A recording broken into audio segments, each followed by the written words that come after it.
Hey, after the market has closed today, Elon Musk has submitted a filing with Twitter formally letting them know of his intent to terminate the merger agreement. Therefore, his offer to buy Twitter looks like that is no longer on the table. So we're going to go through the filing here. We do still have some other Tesla news that we'll get to after that, particularly record production and sales in China and a few other items as well. But we have to start off here, of course, with this Twitter news. Big news for Twitter, obviously, big news for Tesla as well. Given some of the implications and a lot of the weight that people have attributed on Tesla stock to this Twitter acquisition and in the pending nature of it that we have had for the last couple of months since Elon first disclosed this. So first things first, as we go through this filing, Elon does still own the 73 million shares of Twitter that has previously been disclosed, so he hasn't actually started selling those shares off yet. Of course, Elon raised additional capital that's been sitting with Elon as cash that he will still have, and then of course some of this if he does decide to sell, which would seem likely given this news. So with this 13D that has been filed with Twitter, it is, as I said, formally notifying Twitter that the reporting person, Elon Musk, is terminating their merger agreement. The rest of the letter here, as you can see, is about 12 pages walking through why Elon feels that he has the right to terminate that agreement. So we'll just hit some of those highlights. I'll put a link to this in the description if you do want to look through the entire filing. But basically what they're saying here is that they're terminating the merger agreement because Twitter is in material breach of multiple provisions of that agreement. They appear to have made false and misleading representations upon which Mr. Musk relied when entering into the merger agreement and is likely to suffer a company material adverse effect, which is a term that is defined in the merger agreement. So there's been a lot of speculation that Musk is not going to be able to get out of this deal, whether he wants to or not. And basically what this document is walking through is why Musk and his team believe that they have right to withdraw from this agreement. So they say here that the merger agreement requires Twitter to provide all data and information that Mr. Musk requests. Twitter has not complied with its contractual obligations, hence the reason for the withdrawal. Of course, a lot of this walks through the whole bot, monetizable daily active user situation, whether Twitter's 5% number has been accurate. We've talked a lot about that on past episodes, but basically this filing walks through how the data that Twitter has provided, and as Elon says in this filing, by its own admission, is incomplete, such that it is not enough information to be able to establish whether that 5% number is accurate or not. And this letter then is walking through why, Musk feels that is not accurate, and even if accurate, not enough information to prove that accuracy. So they say that despite repeated requests over the past 2 months, Twitter has still failed to provide much of the data and information. We won't spend the time to walk through every single item they lay out here, but the gist of it is the bot situation and how much of Twitter's activity is represented by those bots, and therefore how much of Twitter's revenue, since they're generating revenue from advertising, is sort of at risk if those bots were to be eliminated from the service. So yeah, 2 months of requests here, detailed clarifications intended to simplify Twitter's identification, collection, and disclosure of the most relevant information has been sought but not provided. Despite public speculation on this point, Mr. Musk did not waive his right to review Twitter's data and information simply because he chose not to seek this data and information before entering into the merger agreement.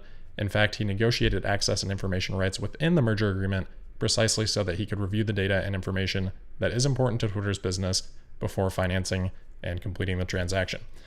So there's been a lot of discussion on this, and it's going to be left for the lawyers to sort out who is in the right and who is in the wrong. But the reason this has been a point of discussion is because part of the merger agreement waives some of the due diligence rights that Elon would normally have in a merger agreement for the sake of expediting the transaction. So that's been the point of contention, whether the waiving of some of those rights falls under the purview here of what Elon is talking about with bots. Obviously, Elon's opinion is that it does not, and that's what they're mostly relying on here.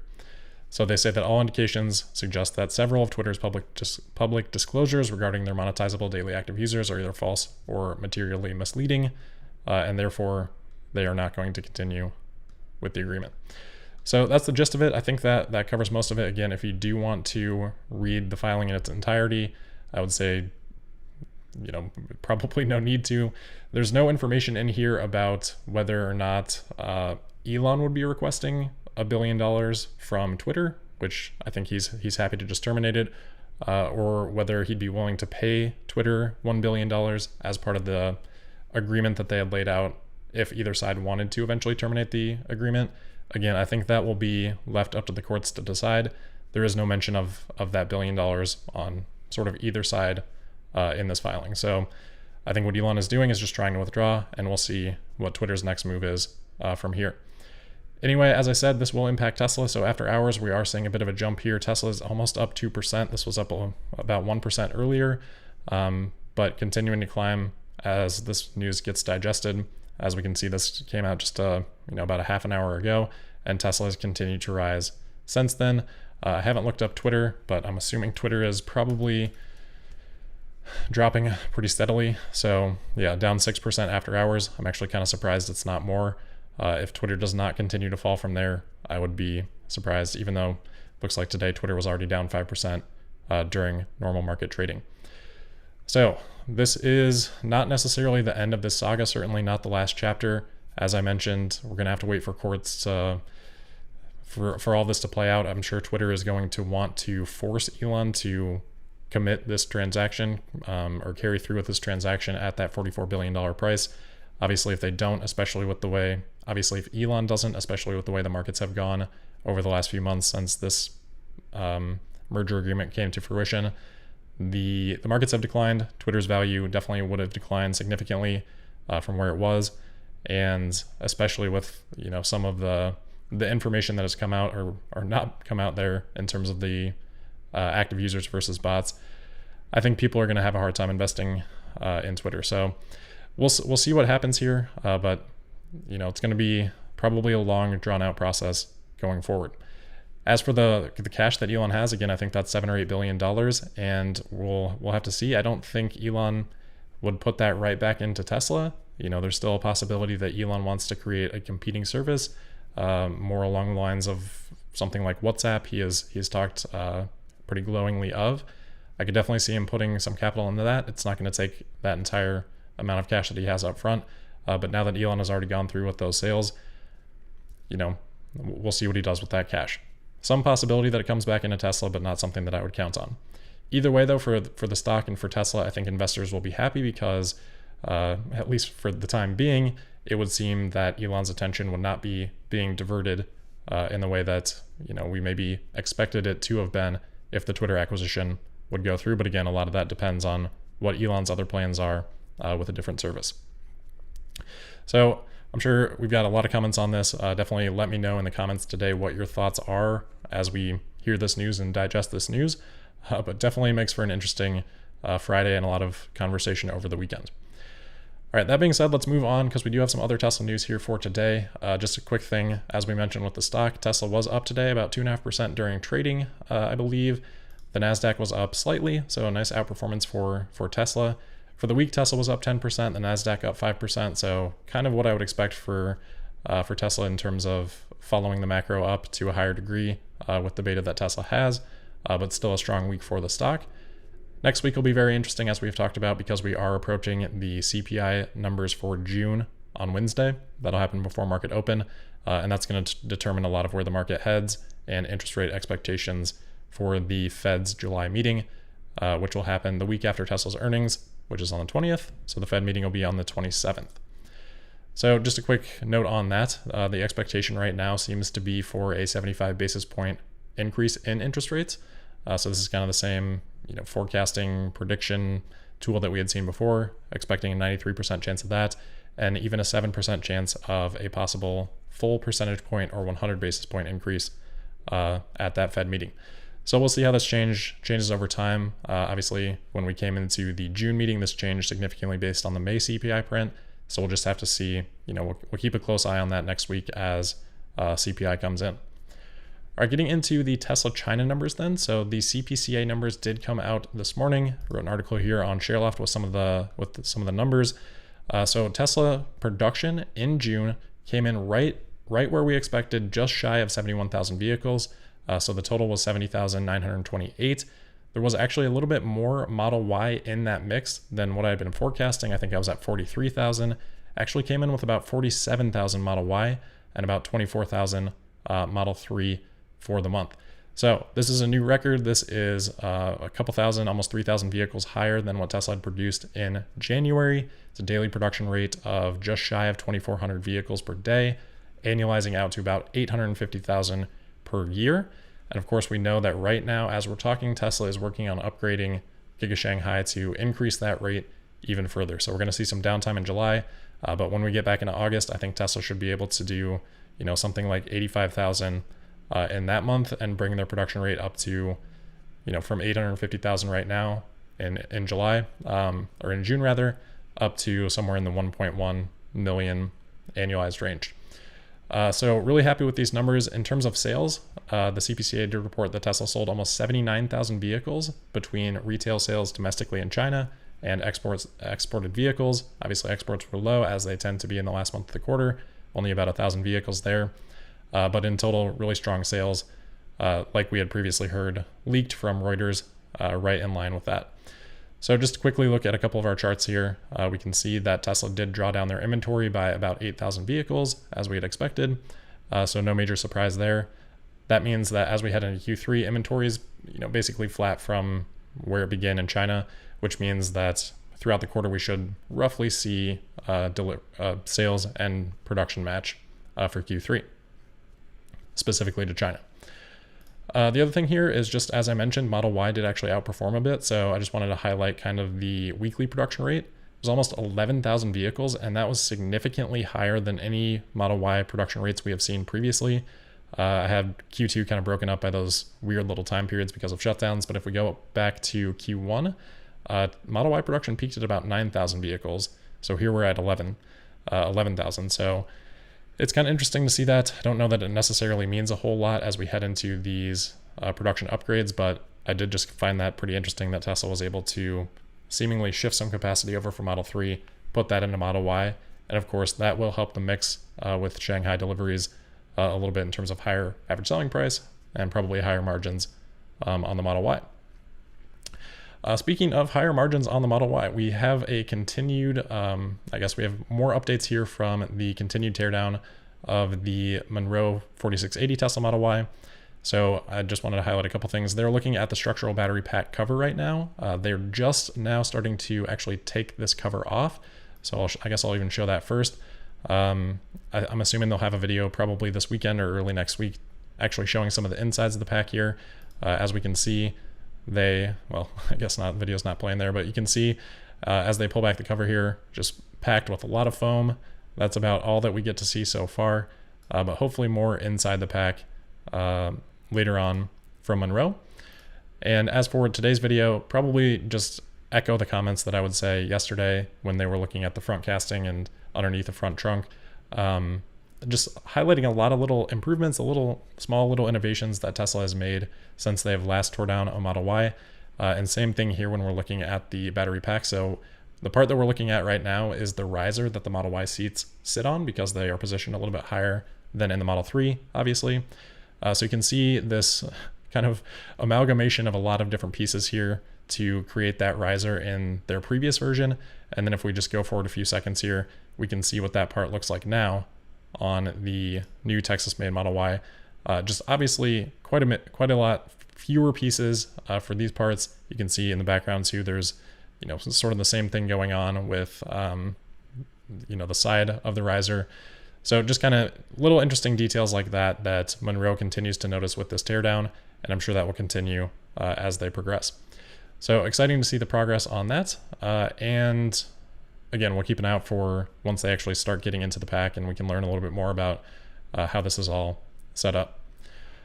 All right, we don't have a ton else. Last few things here. So we've got possibly an update on superchargers here. Marco RP has shared some interesting little details on Tesla before.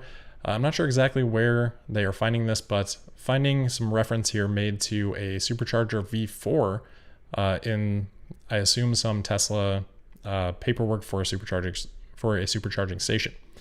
So we don't know. Marco is here saying that Supercharger V4 with dual cables confirmed. that could be Tesla's connector plus CCS. It could be a new connector for version 4. That would be surprising, but it is interesting to see this reference made here, and that's about all we know at this point in time, but definitely something to keep an eye out on, especially as we learn more about 4680s too, and potentially what rates of charge those can take. Next here, we've got an update on Tesla Energy, similar to what we had at the end of Q1, I believe. We're now seeing a shot of Giga Nevada here, and if I zoom in a bit, you can see that there appear to be a lot of Megapacks on site. That's about as close as I can get in there. But if you count these, it's looks like we've got rows of about 40 Megapacks here, and I think they're 8 rows or so. So something like 300 plus Megapacks sitting here at Giga Nevada is what it looks like. Let me zoom back out. There we go. Kind of messing up my formatting here, but we had talked about this previously where there had been a bunch of Megapacks sitting there. Hopefully this means that Tesla is, getting these all set to install a big project. I would hope these have been turned over since the last time that we have talked about this, but not super clear. We should get more information on that when we get the Q2 earnings report and see how much energy storage capacity Tesla has installed this quarter. But yeah, it looks like a lot of Megapacks sitting out there at Giga Nevada, and a lot of revenue then associated with that amount of packs. All right, next, kind of another Elon Musk update here. So you may have heard that it was recently disclosed that Elon had another set of twins, I believe last November. So as this has been coming out, Elon has been talking a little bit about this on Twitter. And one of the things relevant to Tesla today is that he did say he is planning on increasing childcare benefits at his companies, which of course there are a number of, significantly. So just kind of a good update to pass along there. Nice to see Elon moving his companies in that direction. And then we do have another sort of HR related update here. Tom Zhu, who is the, I believe, president of Tesla China, it looks like he is getting some expanded responsibility. Tesla has appointed him to oversee the entirety of the Asia Pacific market. So, we've shared a few videos with Tom Zhu before, and it's tough to say exactly, but he's definitely seemed to be putting in some really strong work. He's worked with Tesla since 2014, so quite tenured for Tesla with relatively rapid turnover and pretty demanding work. So I guess good to see that promotion. And my impression even before this has been relatively strong of him. So I guess I'm happy with that, with the limited information that obviously we can get on that. And then as we head into this weekend, as I had mentioned earlier this week, the Sun Valley Conference is going on this week in Idaho. Sounds like Elon is going to be attending. Bloomberg reporting that he is actually going to be speaking. Sounds like that'll be happening tomorrow on Saturday. So we'll see if there are any interesting tidbits coming out of that, especially interesting timing here with, there's Twitter executives at this conference too. I think I read that Twitter CFO is in attendance. So with, Musk wanting to now back out of the merger agreement, very interesting timing. And we'll see what other reporting that we get out of the Sun Valley Conference later this week. Kind of another interesting detail. So Bloomberg also reporting that Apple CEO Tim Cook was spotted taking a ride in a Rivian. So RJ Scaringe there with an R1T and an R1S, and apparently was able to get Tim Cook into one and get some media coverage on that. Kind of interesting. It'll spark some rumors about if Apple would potentially acquire Rivian. So maybe something to keep an eye on, but probably just a nice little ride and checking out the vehicle, maybe seeing, options for CarPlay, things like that. All right, last couple of things here, super quick. We won't go into much detail on this, but Consumer Reports just came out with the results of one of their surveys. I think they surveyed around 8,000 US adults on their vehicle preferences, and interest in electric vehicles is increasing. They say that 36% of those 8,000 people said that they would either definitely buy or seriously consider buying an electric vehicle for their next vehicle purchase. Unfortunately, I don't think they say what the previous survey results were for this question. Maybe they do and maybe I'm missing it. They do note that 14% of this 36% were in that definitely buy bucket though. And back in 2020, when they did the survey, that was only 4%. So more than a tripling in that definitely buy bucket in 2 years. which is a little bit of a contrast from some of the other surveys that we have talked about over the last probably, month or two. Can't remember if that was from JD Power or who those surveys were from, but they had shown some, plateauing, I suppose, of EV interest, which was interesting because it's definitely not what we're seeing in the market. And this seems to fit more along the lines with what I would have expected. So we'll continue to keep an eye out for surveys like this, but just wanted to pass that along. And then the last thing today, just kind of a follow-up on something earlier this week that we had talked about, and that was the shareholder meeting. So again, I would just, encourage people to vote, but just sharing more context on this because I got into a conversation in the comments with a couple people on this earlier this week. It's important to vote because things don't automatically just go in the way that, Tesla's board of directors say they would. I think a lot of people tend to just assume that that's what happens. But if we just go back to last year, there were 4 different proposals that didn't actually end up going in the way that Tesla had, the board had recommended. So proposal 2 here was not approved, even though Tesla had voted for it. Proposal 3 here, not approved. Proposal 5, proposal 6, both of those were shareholder proposals, and both of those were approved despite the board recommending against. And again, I'm not saying that's good or bad. I'm just saying that it is important to vote because it does actually matter, and it does, it's not just the matter of, even though Elon has a lot of shares, things automatically go Tesla's way. It's not always the case. So I just wanted to share a little bit more of that context since I happen to be looking into it. All right. I think that is it for today. I did see a couple of, I think, super chats here. So I just want to quickly take a look at that, make sure I'm not missing any questions here. But again, I would be very curious to hear people's comments on, the Twitter deal. I think most people here probably fall into the category of, I don't know, that people would be so flippant as to say good riddance to the Twitter deal. But I think most people will feel a little bit of sense of relief that Elon is, tending to want to back out of this. And, maybe I suppose there's a possibility that this could be a negotiation tactic, and this could be an initial step in renegotiating a merger agreement that happens at a lower value. I suppose that is definitely possible. I don't have enough experience with situations like this. I don't know that there's a lot of precedents for anybody to have a good understanding of this, but we'll just have to wait and see. For me, I think mixed feelings. I think from a Tesla perspective, I'm happy about that, and that's probably what's most important to me. From a Twitter perspective, I was actually looking forward to a lot of the changes that it seemed like Elon was planning on implementing. I think there's so much potential with Twitter that right now is not being captured, and I think Elon recognized that and had a good plan to capture that. I'm not sure that Twitter is currently in a state to be able to do that, which, as a fan of the service historically and as someone that's kind of interested in the company in general, I think is a little bit disappointing. So from that perspective, I guess it's a little bit sad, but again, primarily my interest lies with Tesla, and I think from that perspective, it's probably a positive.